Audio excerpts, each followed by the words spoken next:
Mag-aalay naman nga pala sila ngayon mga kakulit ng mga poste dito sa ipinapagawa naming dream house. Bali kahapon nga pala mga kakulit ang kanilang activity ang paglalagay ng mga parilya at ng mga poste sa bawat butas dito sa aming ipinapagawang dream house. Hindi na nga pala nila ito nai-align kahapon mga kakulit sapagkat kinapos na nga sila sa oras. Kaya naman ngayon panibagong araw, panibagong trabaho naman ang kanilang gagawin. At ngayon nga pala mga kakulit, ito na nga pala yung ika-6 na araw ng aming pagpapatrabaho sa ipinapagawa naming dream house. Dahil hindi naman kalakihan mga kakulit ang aming ipinapagawang bahay, kaya naman medyo mabilis nga ang kanilang pagtatrabaho. Medyo natagalan nga lamang pala sila mga kakulit sa paghuhukay ng paglalagyan ng pundasyon. Sapagkat dito nga sa pagtatayuan ng aming bahay mga kakulit, medyo may katigasan talaga ang lupa. At kung inyo nga palang mapapansin mga kakulit, ang kanilang ang hinukay na lupa yung tinatawag na sinected barrow or quarry. Medyo hindi naman natagalan mga kakulit ang inyong daddy kulit sa pag-aalay ng mga poste. Dahil 9 na piraso nga lamang pala mga kakulit itong poste ng aming ipapatayong dream house. Kaya naman after na maialay nga mga kakulit ang poste sa bawat mga butas, nilagyan na nga rin pala nila ito mga kakulit ang mga graba sa ilalim. Hindi ko nga alam mga kakulit kung ano nga ba ang purpose nitong mga graba na inilalagay nila sa bawat mga butas. Basta ang tanging may tutulong ko nga lamang sa kanila dito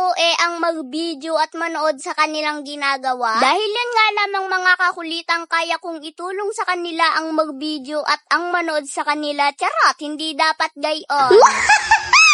Sobrang dami ngang nagko-comment sa inyo mga kakulit na kung bakit daw walang spacer yung aming inilagay na parilya. At kaya nga pala mga kakulit, hindi nga ito nilagyan ng graba nung naglagay nga sila ng parilya. Katatapos nga lamang pala ng ulan noon at medyo nagputik nga ang ilalim. Kaya naman kung ilalagay nga nila mga kakulit yung graba at maglalagay sila ng parilya, lulupog nga yung graba sa putik. Kaya naman ang ginawa nga nila, nilagay na nga muna nila ang parilya at ang poste bago nga nila ito lagyan ng mga graba para hindi na nga nila ito mayayapakan at hindi na nga lulubog sa tubig at putik. At after naman noon mga kakulit, saka naman nila nilagyan ng kalang ang bawat parilya. Hindi ko na nga mga kakulit na ipakita sa video sapagkat nung naglalagay nga sila ng kalang, napakalakas ng ulan dito sa amin. Marami nga din sa inyo mga kakulit ang nagko-comment na baliktad nga daw ang pagkakalagay ng parilya. At ang dapat daw na paglagay ng parilya patihaya at hindi pataog. Hindi ko nga alam mga kakulit kung bakit gano'n ang kanilang ginawa. Pero base nga mga kakulit sa mga naririnig ko, kaya nga daw ang pagkakalagay ng mga parilya pataog. Inalintulad sa pundasyon ng sinaunang bahay na hanggang ngayon nakatayo pa. Bali after nga nila na makapag-align mga kakulit, hindi nga muna nila ito binuhusan sapagkat kakatapos nga lamang ng napakalakas na ulan dito sa amin. At lang dahil nga sa ulan na yon mga kakulit, nagkaroon nga ng mga tubig sa mga butas. Kaya naman hindi nga muna ito pinabuhusan ng inyong daddy kulit. At aantayin na nga lamang muna mga kakulit na mawala ang tubig ng mga butas bago nga ito buhusan. At dahil wala naman silang ibang gagawin mga kakulit, kaya naman nagsako na nga lamang muna sila ng mga buhangin at ng mga graba. So yun lamang mga kakulit, hanggang dito na lamang ulit at naaksaya ko na naman ang 3 minuto ng inyong panonood. At abangan nyo na nga lamang po ulit ang mga susunod naming mga video. See you next vlog. I love you all. Charot! Hindi dapat gayon.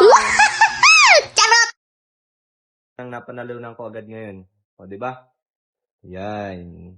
2,800. O, syempre, dahil nanalo na tayo, kaya naman, withdraw na agad natin yan. So, dahil nanalo na nga tayo ng halos nasa 18,000, kaya naman, withdrawin ko na rin. At syempre, sa pag-withdraw naman, i-click mo lang itong withdraw. Withdrawin mo na kung magkano yung gusto mong withdrawin. O, di ba? Ganun lang kadaling manalo dito sa PH Fortune. Siyempre, dahil nanalo ako ngayon, kaya naman mamimili ako ng mabibigyan ko ng pabonus ngayon. Siyempre, mag-comment ka na, and then, isama mo na yung GCash number mo. At baka isa ka sa mapipili ko na mabibigyan ng bonus ngayon.